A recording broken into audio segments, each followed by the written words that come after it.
Que a paz do Criador esteja com todos nós, senhores. Desde o início, desde já, eu peço que você se inscreva no canal, comente, compartilhe, dê o like para que nós possamos crescer, possamos ser uma comunidade cada vez maior, uma comunidade de reflexão, de conhecimento. Vocês aí nos comentários e eu aqui nas postagens do vídeo. Bom, senhores, o tema que eu vou trazer hoje é um tema que nos traz a reflexão acerca da pessoa de Jesus, como ele gostaria que fosse essa relação de ricos, pobres e escravos. Vivemos duas realidades. Vivemos em um país com mais de 80% de uma população cristã, ou que se diz cristã, e ao mesmo tempo vivemos também uma situação de crises sociais, econômicas, políticas, que tem resultado em pessoas que enriquecem, como nós vimos na pandemia, surgir novos bilionários no país, e pessoas que vão comer comida no caminhão de lixo, ou que vão fazer garimpo de ossos, ou que nesse momento está numa situação de aflição por conta do desemprego, enfim, da inflação alta. Então, dentro desse cenário, o país ele comporta pessoas ricas e a grande maioria de pessoas pobres e miseráveis, muitas delas. E o que nós vamos discorrer hoje, como Jesus gostaria que fosse esta relação. Vou me basear lá em 1 Coríntios capítulo 11, verso 17 ao 34. Antes de começar a explicar os versículos, eu vou discorrer aqui o contexto, né, dessa carta, desse texto, texto do 17 ao 34. Seguinte, havia naquela igreja ali uma festa denominada de festa HP. Era uma festa em que ali a igreja se reunia para um banquete, para comer. Infelizmente, essa reunião, essa assembleia, ela era marcada por divisões, preconceitos e falta de amor, né? Porque ali naquela reunião se apresentavam pessoas de diferentes condições socioeconômicas. E o próprio apóstolo Paulo, em outros escritos, por exemplo, escrito a carta aos Gálatas, ele vai descrever essa divisão, essa falta de amor, esse preconceito como obras da carne.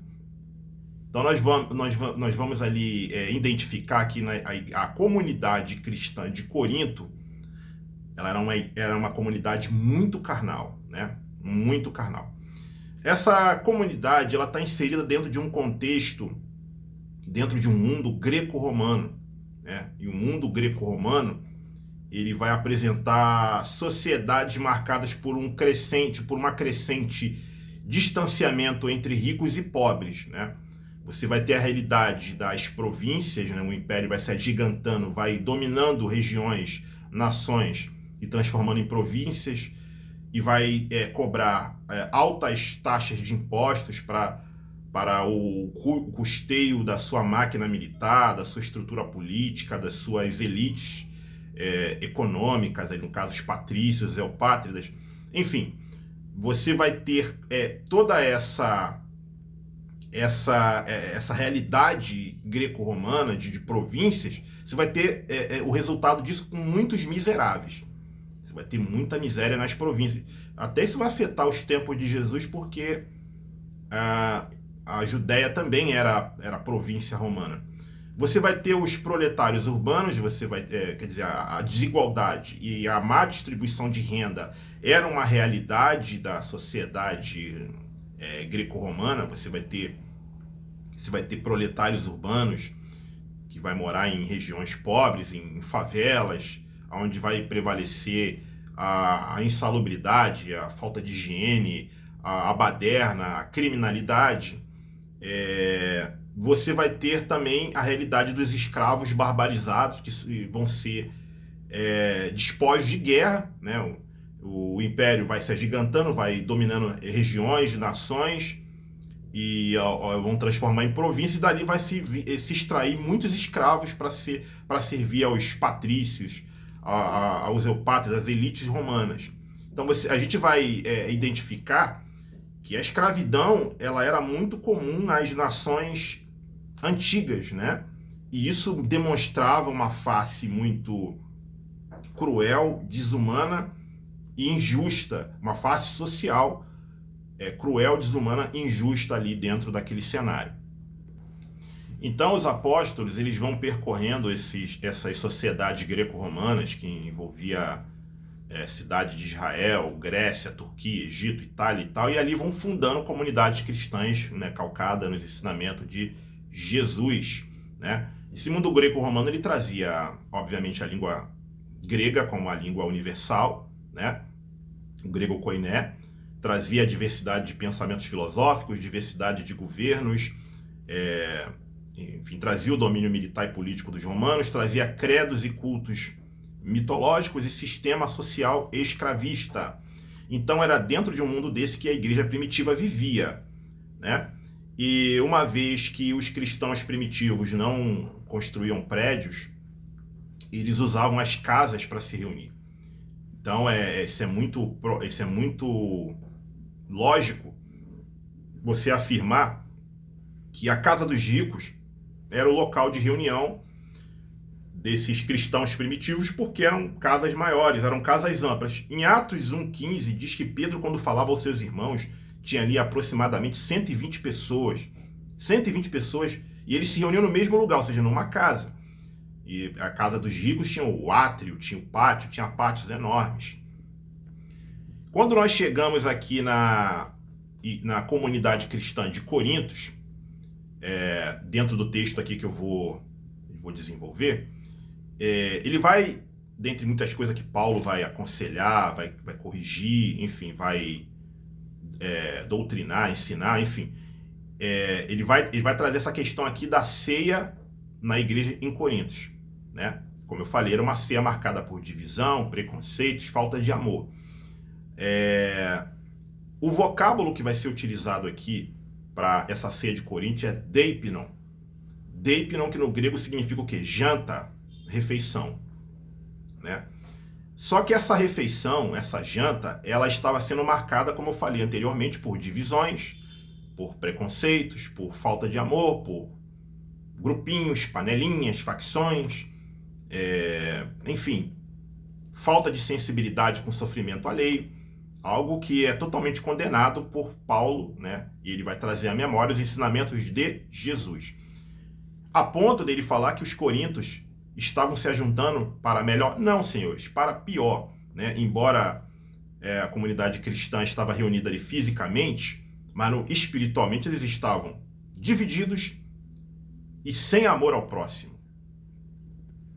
O grupinho dos ricos e alguns outros ali que fazia parte da panelinha, eles admiravam muitas pessoas com roupas de grife, né? Pessoas que tinham títulos na sociedade, pessoas que tinham cargos na sociedade, né? Era o clube da ostentação, o grupinho ali deles, o evangelho ostentação, né? O grupo da ostentação, né? Enfim, se tivesse naquela época, chegariam com carros, carrões, né? Mostraria aqui, ó, minha família, meus filhos, meu emprego, minha casa, meu apartamento, olha, eu tenho e tal, e tinha a maioria naquela igreja, os pobrezinhos irmãos que não tinham nem o que comer.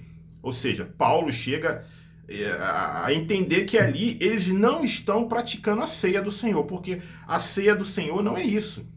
Não é você se reunir para ter o clube ostentação, ou ter o clube, né, da vaidade, do desfile de moda, né? Quem tem as melhores roupas, quem tem os melhores carros, quem tem os melhores empregos.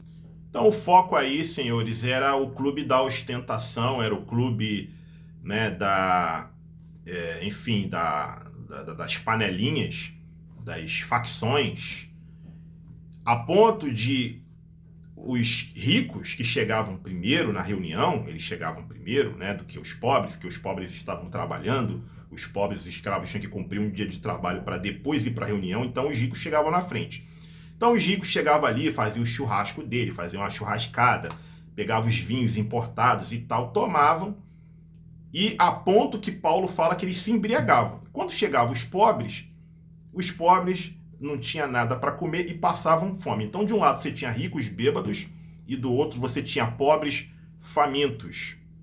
Então, Paulo ele vai chegar a descrever o seguinte assim: vocês agindo assim, vocês estão desprezando a igreja de Deus e menosprezando os que nada têm, ou seja, envergonhando os pobres, humilhando os pobres. Uma outra característica que aquela igreja tinha é que quando eles se reuniam, eles não esperavam uns pelos outros. Os ricos traziam as suas iguarias, as suas comidas refinadas, suas boas comidas, chegavam lá, comiam, se fartavam, se embriagavam, né? E quando os pobres chegavam, ou tinha pouco ou não tinha nada.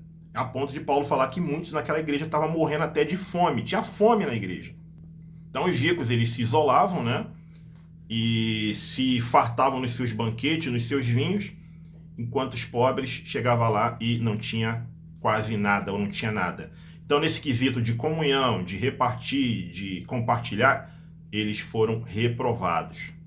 Olha o que Paulo vai falar aqui no 17. Nisso, porém, que vos dizer, não vos louvo, porquanto vos ajuntais, não para melhor, senão para pior. Ou seja, a reunião deles é uma reunião que Paulo não está elogiando. Paulo não está gostando daquela festa ágape.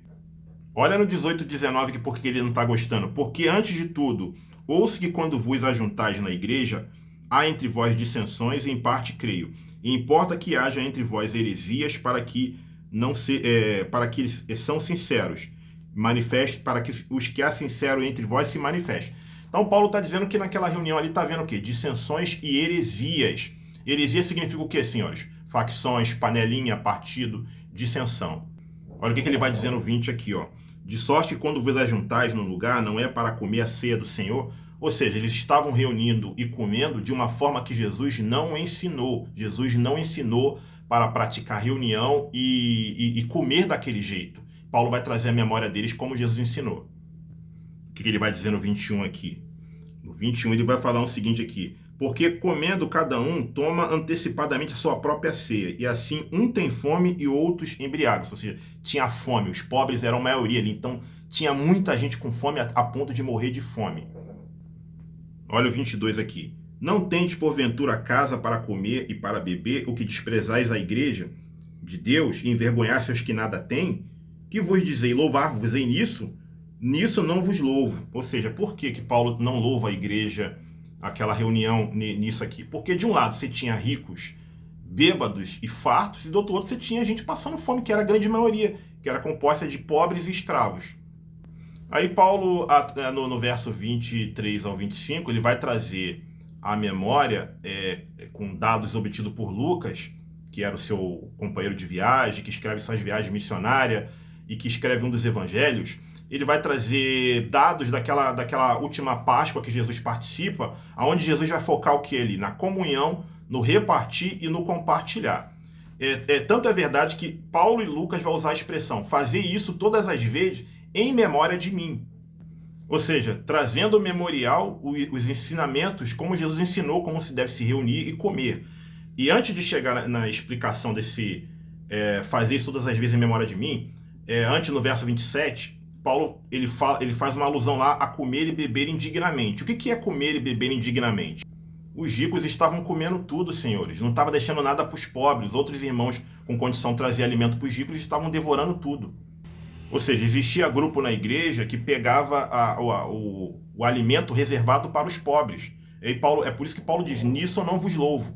Aí ele traz o exemplo lá de Mateus 26, 26, que Jesus fala que enquanto comiam, esse enquanto comia significa que cada um ali comia a sua própria refeição. Enquanto cada um comia a sua própria refeição, Jesus pegou o pão dele, repartiu e deu para todos um pedaço do seu pão, incluindo aquele que o viria a trair, no caso Judas. E como a igreja de Corinto não seguiu esse ensinamento de Jesus, que Paulo traz à memória, Paulo chega a dizer que na igreja de Corinto havia muitos irmãos fracos, doentes e que morriam. Por quê? Porque não se alimentavam. Partir do pão na cultura judaica significa comunhão, compartilhar, repartir. E Jesus, como o pão vivo que desceu do céu, ele nos ensina isso. A compartilhar e não apenas praticar rituais.